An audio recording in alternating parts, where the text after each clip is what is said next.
오늘은 인정합시다 라는 제목으로 우리가 은혜의 말씀을 함께 나누길 원합니다. 여러분은 한 편의 영화나 드라마 혹은 한 권의 책을 몇 번씩 보고 읽으시는 편이십니까? 사람의 취향에 따라 좀 다르겠지만 한 번씩만 보고 읽는 분들도 있을 것이고, 혹은 같은 영화나 드라마를 몇 번씩 반복해서 보시는 분들도 있을 것입니다. 저는 한 번 본 것을 두 번, 세 번 볼 때도 있지만, 두 번째, 세 번째 볼 때는 영화, 드라마 혹은 책의 전체를 다시 보는 것이 아니라 작가의 숨겨진 의도나 흐름상 중요하다 싶은 그 감독의 의도를 다시 보는 것을 이렇게 좋아합니다. 근데 몇 해 전부터는 이렇게 아이들과 함께 보다 보니까 보았던 드라마, 영화를 다시 보는 일들이 있었습니다. 예를 들어서 태양의 후예, 그리고 별에서 온 그대, 또 혹은 저와 비슷하지만, 진짜 비슷하지만 키만 저보다 조금 더 크신 공유님이 나오는 도깨비 등이 있습니다. 아이들이 이렇게 좋아하다 보니까 세 번씩 정도는 이렇게 본 것 같습니다. 영화 중에는 극한 직업이 있습니다. 다음 장면에 뭐가 나오는지, 어떤 결말이 있는지 뻔히 알고 있지만 또 보고 있습니다. 우리 예배자분들도 이와 비슷한 것이 있으리라 생각합니다. 책을 볼 때도 몇 번씩이고 같은 책을 보시는 분들도 있습니다. 대표적으로 우리 크리스찬들은 같은 책을 몇 번씩 읽고 배웁니다. 바로 성경책입니다. 성경책의 내용 중에 아주 흥미롭고 재미있는 부분들은 영화나 애니메이션으로 제작되기도 합니다. 다윗과 골리앗도 있고요, 삼손과 드릴라, 또 예수님의 생애 마지막 일주일을 다룬 The Passion of Christ도 있습니다. 이와 같은 많은 성경의 이야기 중 드라마, 책, 영화의 소재로서 가장 일반적인 주제가 있다면 바로 모세와 관련된 것입니다. 모세의 출생과 삶, 부르심과 관련하여 출애굽기는 많은 영화와 드라마, 애니메이션 감독들에게 영감을 주었던 것은 그만큼 모세의 삶이 드라마틱하기 때문일 것입니다. 이집트에서 이스라엘 사람으로 태어났고 부모님에 의해 강물에 던져졌으며 이집트 공주가 떠내려오는 모세를 물에서 건져내었습니다. 그리고 이집트의 왕궁에서 40년 동안 살았지만 살인죄로 인해 광야로 도망갔고, 그곳에서 40년 동안 양치는 목자로서의 삶을 살다 그의 나이 80살에 하나님의 부르심을 받고 이집트로 건너가서 이스라엘 백성들을 출애굽시킨 국민적 영웅이자 대서사시의 주인공입니다. 지금 여기 모여 예배드리는 그 누구라도 모세와 관련하여 어린아이들에게 이야기를 해 주십시오라고 하면 많은 이야기 보따리를 풀어낼 수 있을 것입니다. 하지만 오늘 우리는 모세에게 집중하기보다 모세의 부모님에게 집중해 보시길 원합니다. 모세라는 인물이 만들어지기까지 모세에게 집중하기보다 모세의 부모님을 조명해 봄으로 크리스찬 부모들은 어떤 교육을 해야 되는지 교훈을 찾아보기 원합니다. 저를 포함한 저희 세대 부모님들은 먼저 생각해 보기 바랍니다. 제가 어렸을 때는 저희 부모님에게 들었던 이야기가 열심히 해라, 숙제 다 했나, 공부해라, 이런 말들이었습니다. 저희 부모님은 저에게 영어를 잘 하게끔 영어 단어, 문법, 독해를 가르쳐 주지 않으셨고 수학의 방정식을 설명해 주시지 않으셨습니다. 왜 그렇습니까? 통계적으로 현재 40대 이상의 부모님들 중에는 중고등학교를 다녀보시지 못한 분들이 더 많기 때문에 그런 것들을 우리에게 가르쳐 주실 수 없었고, 또한 이런 공부가 얼마나 어렵고 힘든지 모르시기 때문에 때로는 학교에서 선생님이 가르쳐 주셨는데 왜 이것도 모르냐라고 말씀하시기도 하셨습니다. 우리 부모님들은 말보다 주먹이 앞서 나가시는 세대였기 때문이라기보다는 가르쳐 주고 싶어도 가르쳐 주어야 무엇을 어떻게 가르쳐 주어야 할지 모르셨기 때문일 것입니다. 그렇기에 학교를 믿고 선생님을 믿고 교육하실 수밖에 없으셨을 것입니다. 이런 일은 학교 교육에만 국한되는 것이 아니라 신앙 교육에도 마찬가지입니다. 믿음으로 이제 크리스찬 부모가 되었는데 실제적으로 우리는 자녀들을 어떻게 신앙 교육시켜야 할지 모르고 있습니다. 그래서 교회에 보내고 교회에 맡겨두면 저절로 신앙이 자라고 믿음이 심겨지고 전수될 것이라 생각합니다. 이런 생각을 가지셨다면 생각의 전환이 필요합니다. 학교에만 가고 선생님께 자녀를 맡겨두면 공부를 잘해야 한다고 믿는다면 상대적으로 공부 못하는 내 자녀는 누구의 문제 때문입니까? 아이가 노력을 안 해서인가요? 아니면 선생님이 잘못 가르치고 있기 때문인가요? 아니면 부모님으로부터 안 좋은 머리를 물려받은 우리 부모님 때문인가요? 동일하게 신앙의 문제도 마찬가지입니다. 내 자녀를 교회에만 맡겨두고 목사님이 알아서 해주시겠지, 교회 선생님이 알아서 해주시겠지라고 생각한다면 자녀의 신앙교육은 실패하고 맙니다. 그래서 좀 열심히 있는 크리스찬 부모님들은 성경을 읽게 하거나 가정 예배를 드리는 가정들도 있습니다. 이런 방법들도 자녀에게 신앙을 전수하기 좋지만 오늘은 방법보다 우리 부모님이 가져야 할 마음가짐에 대해서 알아보기 원합니다. 첫 번째, 우리가 자녀들에 대한 사랑은 한이 없지만 그 능력에는 한계가 있음을 인정하셔야 합니다. 오늘 본문의 상황을 보여주는 말씀이 출애굽기 1장 22절에 나옵니다.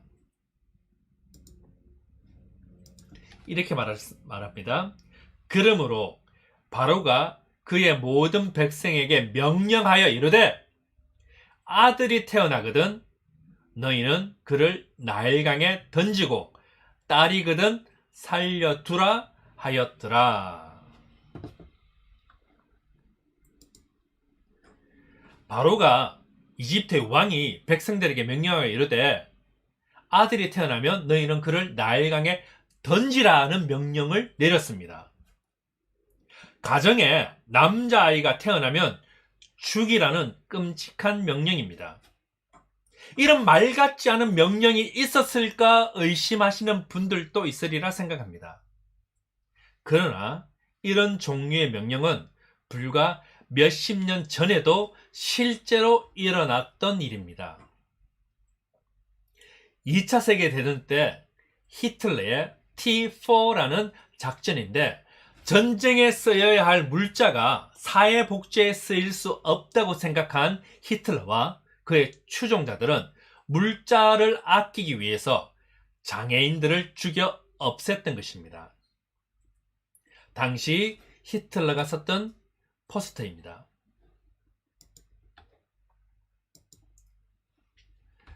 (1938년에) 심신장애자가 복지가 과도한 재정에 부담이 된다는 그런 선전 포스터입니다. 이 포스터의 내용은 이런 것입니다. 6만 제국마르크, 이런 장애인을 평생 돌보는데 독일 국민 공동체의 부담이 된다. 잘 생각하라. 새로운 독일 국민들이여. 이것은 여러분의 세금이다. 이 명령은요, 1941년 8월 24일에 중지 명령이 내려졌지만 실제로는 전쟁 말기까지 이렇게 계속 되었다고 합니다. 더 가깝게는 1992년 코스보 보스니아 내전 때 도보이 학살 사건이라는 것이 있었는데 우리에게는 인종 청소라는 뉴스로 전해지게 된 것도 있습니다. 그나마 현대 문명이라 말할 수 있는 2차 세계대전 때나 고작 30년 전까지만 해도 전쟁의 이유가 아니라 말 그대로 인종 말살이라는 것이 분명히 있었습니다. 불과 수십 년 전까지만 하더라도 일어났던 일이었기에 지금으로부터 약 3300년 전에 일어난 모세 시대에 남자아이가 태어나면 죽이라는 명령은 분명히 있을 법한 사건입니다. 가정에 아이가 태어난다는 것은 축복이며 기쁨입니다. 그러나 모세 당시에 남자아이의 출생은 기쁨과 슬픔, 행복과 두려움이 순간순간 교차했을 것입니다. 남자아이가 태어나서 날강에 던져 죽인다면 문제가 아니지만 숨기는 경우 그 사실이 신고당하거나 발각되는 순간 그 아이가 죽는 것은요, 당연한 사실이고 더 나아가 그 가정, 그 이상의 친족들까지 어떤 위험에 처하게 될지 모르는 상황입니다. 100일 동안 아이를 목숨 걸고 지켰습니다. 그리고 더 이상 이 아이를 숨길 수 없는 상황임을 인정하는 순간 모세의 부모는 나일강에 이 아이를 떠내려 보낼 결심을 합니다. 왜냐하면 부모로서 이 아이를 더 이상 숨길 수 없고 또한 발각되면 아이는 죽을 것이 분명한 상황이었기에 자신들이 이 아이를 지킬 수 없는 한계를 알았습니다. 그래도 가만히 아이가 죽는 것을 바라기보다는 바구니에 아이를 담아 보내는 결정을 함으로써 하나님의 보호하심을 구하였을 것입니다. 우리가 여기서 좀 생각해 봐야 할 것은요, 하나님은 전지전능하시지만 부모는 그렇지 못하다는 것입니다. 그런데 우리 부모들은요, 우리가 전능에 가까워져서 내 자녀들의 미래의 문을 열어줄 수 있다고 생각합니다. 내 자녀의 미래의 문을 열어줄 수 있다고 착각합니다. 실제적으로요, 부모가 공부를 시킬 수는 있지만 시험을 대신 봐줄 수는 없고요, 취업을 시켜줄 수 있지만 출근을 대신할 수 없습니다. 중매를 해줄 수 있지만 대신 결혼 생활을 해줄 수 없습니다. 부모가 아무리 원해도 자식을 위해 해줄 수 있는 것에는 한계가 있습니다. 그렇기 때문에 마음은 굴뚝 같더라도 부모가 자식을 위해 결국 해줄 수 있는 것은 언제나 부족하고 한계가 있다는 것입니다.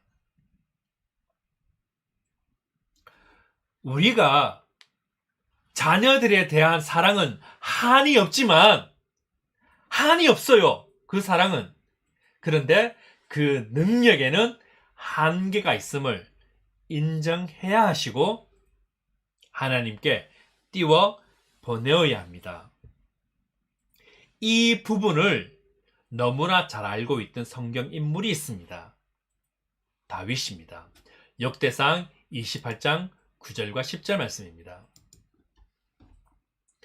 내 아들 솔로몬아, 너는 내 아버지 하나님을 알고 온전한 마음과 기쁜 뜻으로 섬길지어다. 여호와께서는 모든 마음을 감찰하사 모든 의도를 아시나니 네가 만일 그를 찾으면 만날 것이요 만일 네가 그를 버리면 그가 너를 영원히 버리시리라. 그런즉 이제 너는 삼갈지어다. 여호와께서 너를 택하여 성전의 건물을 건축하게 하셨으니 힘써 행할지니라 하셨느니라. 자, 죽음을 앞둔, 지금 이 본문은요, 죽음을 앞둔 다윗이 자신의 후계자로 솔로몬을 지목하고 당부하는 부분입니다. 다윗이 지금 솔로몬에게 내 아들 솔로몬아, 너는 내 아버지의 하나님을 알고라고 이렇게 말하고 있습니다. 다윗은요, 본인의 하나님을 알라고 아들에게 말하지 않고 네 아버지, 즉 솔로몬, 너의 아버지이신 하나님을 알라라고 말하고 있습니다. 솔로몬에게 있어서 지금 다윗은요, 아버지였으나 진정한 솔로몬의 아버지는 하나님이심을 알고 있었던 것입니다. 자신의 아들이지만 자신의 소유가 아닌 하나님의 아들임을 알고 있었다는 것입니다. 하나님이 솔로몬의 아버지가 된다는 것을 성경이 분명히 말하고 있습니다. 역대상 28장 6절 말씀입니다. 이렇게 말씀하십니다. 내게 이르시기를 네 아들 솔로몬 그가 내 성전을 건축하고 내 여러 뜰을 만들리니 이는 내가 그를 택하여 내 아들로 삼고 나는 그의 아버지가 될 것임이라. 아멘.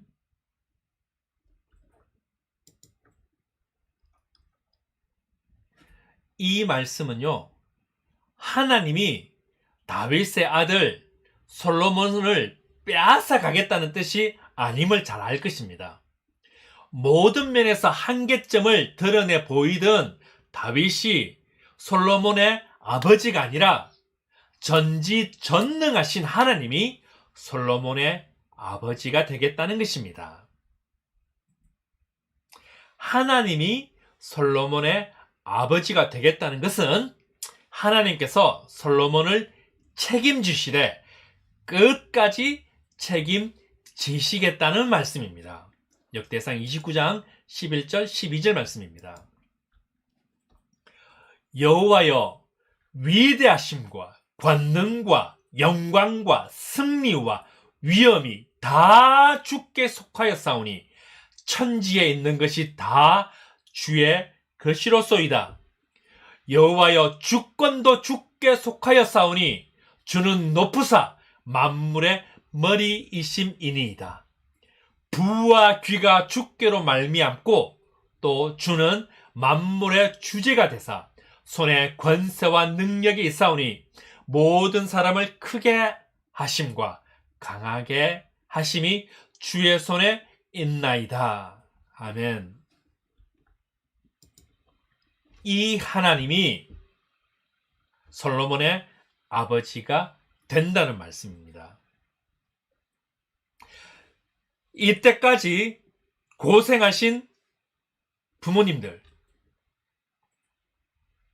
눈에 넣어도 안 아픈 내 자녀들에게 줄 수 있는 최고의 복, 최고의 유산, 최고의 가치는 무엇입니까? 성경이 분명히 말하는 것은 내 육신의 자녀를 내 소유의 아들, 내 딸로 만드는 것이 내 자녀를 복되게 하는 것이 아니다라고 말합니다. 진정으로 자녀를 사랑하신다면 자녀를 내 소유의 자녀로 만들지 마시고 하나님의 아들, 하나님의 딸이 되게 해야 합니다. 오늘 본문의 모세의 부모의 위대함은요, 자신의 한계를 인정한 것입니다. 그리고 하나님께 의지하여서 나일강에 떠내려 보내는 것이었습니다. 진정 자녀를 사랑하신다면 자녀를 내 자식으로 키울 것이 아니라 하나님의 딸과 아들이 되게 하셔야 합니다.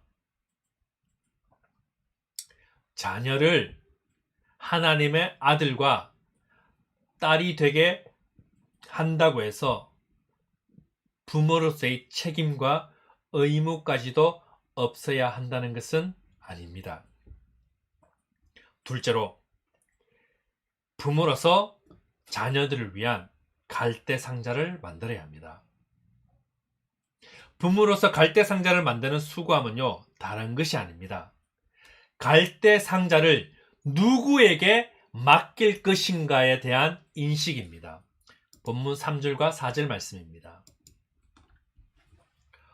더 숨길 수 없게 되매 그를 위하여 갈대 상자를 가져다가 역청과 나무 진을 칠하고 아기를 거기 담아 나일 강가 갈대 사이에 두고 그의 누이가 어떻게 되었는지를 알려고 멀리 섰더니 3절에 금방 보았듯이 그를 위하여 라는 말은요, 나일강에 아들을 던진 부모의 행동이 자식에 대한 포기가 아니라 하나님의 손에 맡기는 행동이었음을 말해줍니다. 오늘 본문에서 모세의 부모는요, 아이를 더 이상 숨길 수 없음을 알고 그를 위하여 갈대 상자를 만들었습니다. 모세가 더 이상 부모로서 감당할 수 없는 어려움이었으며 이 어려움을 스스로 해결할 수 없음을 알았기에 하나님의 손에 맡겼습니다. 하나님의 손에 맡김으로 갈대 상자를 만든 것입니다. 그리고 부모는 기다렸습니다.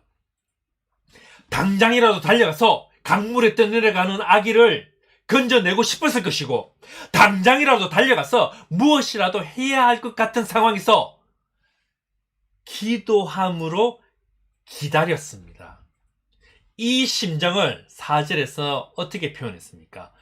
어떻게 되는지를 알려고 멀리 섰더니 라고 표현되어 있습니다. 우리가 감당하기 힘든 시간이 왔을 때, 자녀를 키울 때 부모인 우리가 무엇을 해야 할지 모를 때가 있습니다. 이때 우리는요, 자녀를 하나님 손에 맡겨드려야 합니다. 그렇다고 여기서 맡긴다는 것이 내 것을 하나님께 안전하게 보관해 주세요라는 의미는 아닙니다. 원래 하나님의 것인데 우리가 잠시 가지고 있다가 하나님께 돌려드리는 것을 의미합니다. 앞서 살펴본 솔로몬의 진짜 아버지는 하나님이시다라는 다윗의 고백과도 연결됩니다. 내 인생의 문제든 내 자녀의 어려움이든 하나님께 맡긴다는 것은 지금 내 손에 만져지고 내 눈에 보여지는 모든 것이 내 것이 아니라 하나님의 것이라는 것을 인정하고 내 힘으로 감당하기 어려우니 하나님께 돌려드린다는 청지기적 믿음이 있어야 합니다. 여러분, 사회생활 하다 보면 내 직책에서 내 권한에서 결정하지 못하는 것들이 많이 있습니다. 이때 우리는 매니저나 사장에게 보고를 하고 결정을 기다리듯이 내 삶과 내 자녀들의 문제와 어려움을 내가 결정 내리지 못할 때가 있습니다. 이때 하나님께 보고하듯이 기도하고 하나님의 결정을 기다리는 것입니다. 무엇인가 해야 할 것 같은 그 순간에도 기도함으로 기다리는 것이 하나님의 손에 맡기는 것입니다. 우리가 부모이다 보니 자녀들을 이렇게 내 것으로 생각합니다. 분명한 것은요, 내 것 같지만 내 것이 아닙니다. 조금이나마 우리가 힘이 있을 동안, 조금이나마 우리가 능력이 있을 동안 주신 자녀를 맡아 키우는 보모입니다. 우리는요, 부모이지만 또한 보모입니다. 그러하기에 원래 부모인 하나님께 맡겨야 합니다. 언젠가는 우리가 자녀들을 떠날 날이 오고요. 자녀들이 우리를 떠날 때가 있습니다. 그런 날이 오기 전에 미리미리 기도로 갈대 상자를 준비하셔야 합니다. 이 갈대 상자는요, 돈으로 만들어지는 것이 아닙니다. 이 갈대 상자는 아름답게 만들려고 할 것이 아니라 기도와 맡김으로 만들어지는 갈대 상자입니다. 갈대 상자의 목적이요, 물에 가라앉지 않는 튼튼함이 요구되듯이 우리가 준비해야 할 갈대 상자는 험한 세상 풍파 속에서도 부셔지지 않는 기도의 갈대 상자여야 합니다. 당장 한 대 때려서라도 가르치고 싶고 더 많은 것을 물려줌으로 나보다는 나은 삶을 살기 원하는 마음으로 그런 마음은 모든 부모가 이게 동일할 것입니다. 그럼에도 우리는 믿음의 부모이자 믿음의 선배이기에 기도함으로 지켜보며 기다려야 합니다. 모세를 더 이상 키울 수 없음을 이 부부는 알고 있었습니다. 며칠 동안 갈대와 진흙, 아스팔트 같이 이렇게 점액질로 되어 있으며 방수도 되는 것을 조금씩 모아오는 부부는요, 서로를 보면서 때로는 원망도 하고 때로는 서글퍼 울기도 했을 것입니다. 이렇게 눈물로 만들어진 갈대 상자에 아이를 태워 물에 떠내려 보내야 합니다. 어쩌면 내일 보낼 수도 있고요. 어쩌면 사흘 뒤에 아이를 갈대 상자에 태워 강물에 띄워 보내야 하는 부부는 서로가 말할 수 없는 분노, 말할 수 없는 좌절감에 휩싸여 있었을 것입니다. 그럼에도 이 부부가 끝까지 놓치지 않은 것은 자신들의 한계를 인정하는 것이었고, 또한 기도함으로 갈대 상자를 만들어 하나님 손에 맡겨드린 것입니다. 만약에 모세의 부모가 모세를 끝까지 스스로 책임지려고 했다면 어떤 불상사가 일어났을 수 있었을 것입니다. 하지만 부모가 우리가 우리의 한계를 인정할 것은 인정하고 믿음으로서 맡길 것은 하나님께 맡겼을 때 모세는 민족을 구원한 영웅이 되었습니다. 갈대 상자를 만들어 나일강에 띄웠을 때 하나님의 간섭이 시작되었습니다.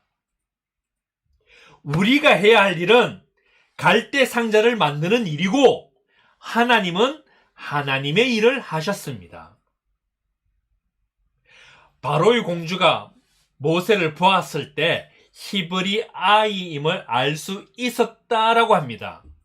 이것을 어떻게 알았냐 하면요, 이스라엘 남자아이는 태어난 지 8일 만에 할례를 하고요, 이집트는 14살에 할례를 하기 때문에 단번에 알 수 있었습니다. 공주 입장에서는 히브리 남자아이는 다 죽여야 함을 알기에 죽여라! 할 수 있습니다. 그럼에도 공주는 불쌍히 여겼다라고 6절에서 말하고 있습니다. 이 모든 상황을 그저 운이 좋아서 라고 말하기에는 더 큰 보이지 않는 손길이 있음을 알 수 있습니다. 우리는요, 우리 일만 하면 되고 그 나머지는 하나님이 알아서 하십니다. 말씀을 맺겠습니다. 모세라는 이름의 뜻은 물에서 건져냄입니다. 성경이 모세의 인생을 성경에 기록해 둔 것은 그가 영웅이기 때문만은 아닐 것입니다. 성경에 모세의 삶을 기록해 둔 것은 모세 이후 수많은 부모들에게 자녀를 어떻게 키워야 하는지를 보여주기 위한 하나의 예로 제시해 주신 것입니다. 자녀 교육이라는 것이 우리 부모의 사랑과 의지만으로 되는 일이 아닙니다. 부모는요, 우리의 연약함, 자신의 힘으로는 할 수 없다는 것을 인정해야 하시고 하나님께 맡겨야 합니다.